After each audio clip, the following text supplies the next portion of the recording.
ఈరోజు మనం చూస్తున్న కథనం a collector's promise of love. Ravi అనే అబ్బాయి మాలతికి ఇచ్చిన మాట కోసం కలెక్టర్ అవ్వాలనుకుని అది ఎలా సాధించాడు అన్నది దీని సారాంశం. అవును. ప్రేమ కోసం అంత పెద్ద లక్ష్యం పెట్టుకుని ఏళ్ల తర్వాత సాధించడం నిజంగా ఆసక్తికరమైన పాయింటే. కరెక్ట్.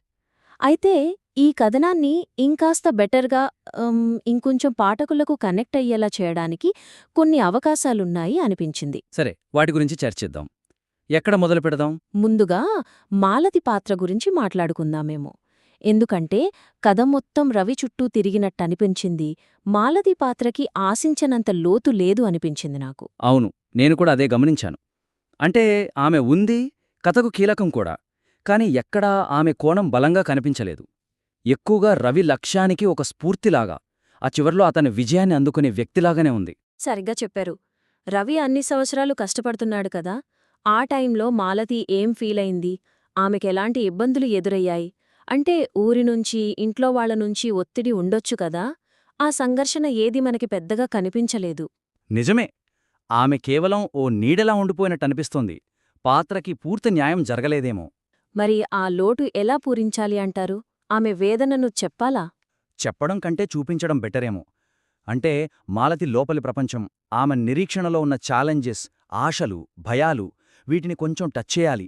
అప్పుడు పాఠకులు రవితో పాటు మాలతితో కూడా కనెక్టవుతారు. అంటే ఉదాహరణకు ఎలా? చిన్న చిన్న సంఘటనలు. రవి ఎక్కడో ఉండి చదువుకుంటున్నప్పుడు ఇక్కడ ఊళ్ళో ఎవరో ఒకరు, ఇంకెన్నాళ్ళో చూస్తావ్, ఆ అబ్బాయి వస్తాడో రాడో, నీ లైఫ్ చూసుకో అని ఉండొచ్చు. అవును, సహజమే అది. ఆ టైంలో ఆమె ఎలా ఫీలయింది, తనలో తాను ఎంత మదనపడింది, అయినా రవిమీద నమ్మకం ఎలా నిలబెట్టుకుంది, ఇదొక చిన్న సీన్తో చూపించొచ్చు. బయట ఒత్తిళ్లను ఆమె ఎలా డీల్ చేసిందో చూపించడమన్నమాట. బావుంది. రవితో ఫోన్లో మాట్లాడినట్టు అలాంటివి కూడా పెట్టొచ్చా? ఖచ్చితంగా. రవి ఎప్పుడైనా డల్ అయినప్పుడు ఆమెలా ధైర్యం చెప్పింది, లేక ఆమెకే డౌటొచ్చినప్పుడు దాన్ని ఎలా ఓవర్కమ్ అయి రవిని నమ్మింది. నాకోసం నువ్వింత చేస్తున్నావు, నేన్నీకోసం ఆగలేనా రవి లాంటి ఒక్క డైలాగ్ చాలొక్కోసారి. అది ఆమె క్యారెక్టర్కి చాలా బలమిస్తుంది. ఇంకో ఆలోచన కూడా ఉంది. ఆమె ఊరికే ఎదురుచూస్తూ కూర్చోకుండా తనకంటూ ఏదైనా చిన్న పని, ఏదైనా వ్యాపకం పెట్టుకున్నట్టు చూపించొచ్చా? అదింకా బావుంటుంది. చాలా మంచి పాయింట్. ఆమెకొక రకమైన ఇండిపెండెన్స్, ఒక గౌరవం వస్తుంది. ఏదో టైలరింగ్ నేర్చుకోవడం, పిల్లలకు పాఠాలు చెప్పడం, లేదంటే ఇంట్లో వాళ్లకి ఏదో సహాయం చేయడం లాంటివి. అవును. అప్పుడు కేవలం రవిమీద ఆధారపడ్డ అమ్మాయిలా కాకుండా తన కాళ్లమీద తను నిలబడే ప్రయత్నం చేస్తున్న వ్యక్తిలా కనిపిస్తుంది కదా, ఆ నిరీక్షణకు ఇంకా విలువ పెరుగుతుంది. సరిగ్గా. సరే, ఇక రెండో అంశం వైపు వెళ్దామా?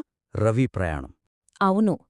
కథ మధ్యలో అతను పడ్డ కష్టం, ఆ అడ్డంకులు, వీటిని సంవత్సరాలు గడిచాయి, ఎన్నో విఫలాలు వచ్చినా అని కొంచెం సింపుల్గా చెప్పినట్టు అనిపించింది. దానివల్ల ఆ కష్టానికి ఉన్న తీవ్రత, ఆ ఎమోషనల్ ఇంపాక్ట్ తగ్గిందేమో అని నా ఫీలింగ్. నిజమే. ఆ వాక్యాలు ఆ సుదీర్ఘకాలం బరువును, రవి పట్టుదల వెనుకున్న ఆ ఆరాటాన్ని, ఆ మానసిక ఒత్తిడిని పూర్తిగా క్యారీ చేయలేకపోతున్నాయి.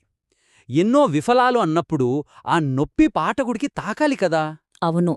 లేకపోతే రవి జర్నీతో అంతగా కనెక్ట్ కాలేరు. ఆ ఏళ్ల కష్టం కొన్ని వాక్యాల్లో తేలిపోతే చివర్లో ఆ విజయం కూడా ఏదో హఠాత్తుగా వచ్చినట్టు అనిపిస్తుంది. మరి ఆ కష్టాన్ని ఎలా చూపించాలి? డీటెయిల్డ్గా రాయాలా?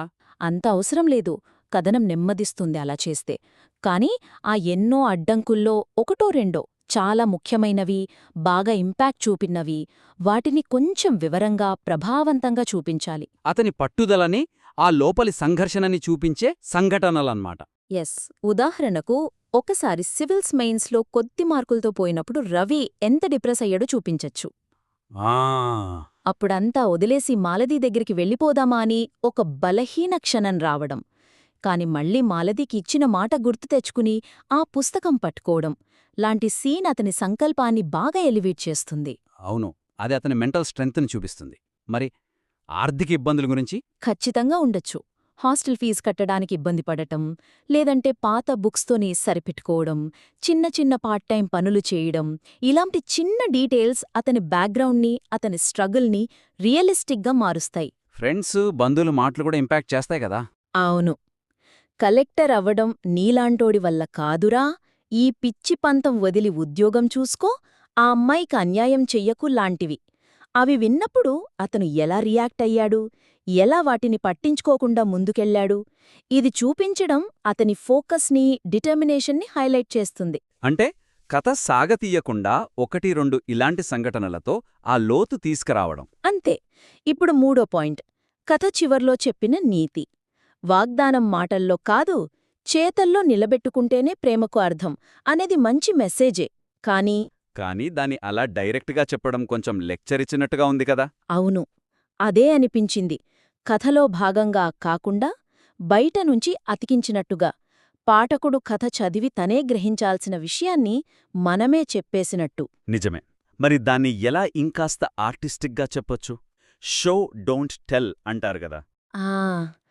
ఆ నీతిని కథలో అక్కడక్కడా పాత్రల యాక్షన్స్ ద్వారా, మాటల ద్వారా ఇండైరెక్ట్గా ధ్వనించేలా చెయ్యాలి.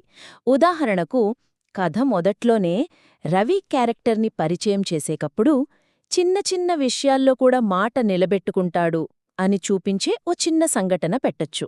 ఆహా, అంటే ఫ్రెండ్కిచ్చిన చిన్న మాట కోసం కష్టపడటం లాంటిదా? ఎస్. దానివల్ల మాట నిలబెట్టుకోవడమనేది అతని బేసిక్ నేచర్ అని ఎస్టాబ్లిష్ అవుతుంది. అప్పుడు మాలతికిచ్చిన అంత పెద్ద ప్రామిస్ని కూడా నిలబెట్టుకుంటాడని నమ్మకం కలుగుతుంది. అలాగే మాలతి వైపు నుంచి కూడా ఆమె కేవలం మాటలు నమ్మి ప్రేమించలేదు, అతని వ్యక్తిత్వం, పట్టుదల చూసే నమ్మిందని చూపించొచ్చు. కరెక్ట్. వాళ్ల మాటల్లోనే "నువ్వు చెప్పావంటే చేస్తావు రవి, నాకు తెలుసు" లాంటివి పరోక్షంగా ఆ నీతిని చెబుతాయి. మరి ఆ చివరి వాక్యం అసలు అవసరమా అంటారు?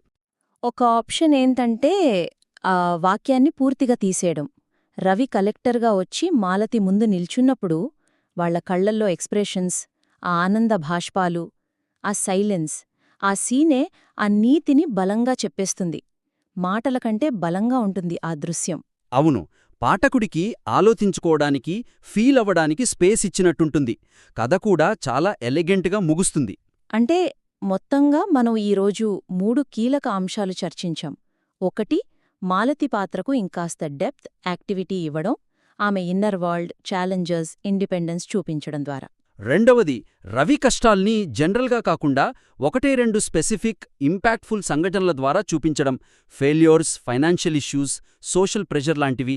ఇదతని క్యారెక్టర్కి, పాఠకుడి కనెక్షన్కి హెల్ప్ అవుతుంది. ఇక మూడవది, కథ నీతిని సూక్తిలా చెప్పకుండా కథలోనే ఇన్బిల్ట్గా పాత్రల ద్వారా, సంఘటనల ద్వారా ధ్వనించేలా చేయడం. అవసరమైతే ఆ చివరి వాక్యం తీసేసి ఎండింగ్ని ఇంకా పవర్ఫుల్గా మార్చడం. అవును, ఈ మార్పులు కథ ఆత్మని మార్చకుండా దాన్ని ఇంకాస్త షార్ప్గా, గుర్తుండిపోయేలా చేస్తాయని నా నమ్మకం. మేం చెప్పిన ఉదాహరణలు కేవలం సూచనలు మాత్రమే. రచయిత తమ స్టైల్కి తగ్గట్టుగా మార్చుకోవచ్చు. ఖచ్చితంగా ఈ సూచనలు మీకు ఉపయోగపడతాయని ఆశిస్తున్నాం.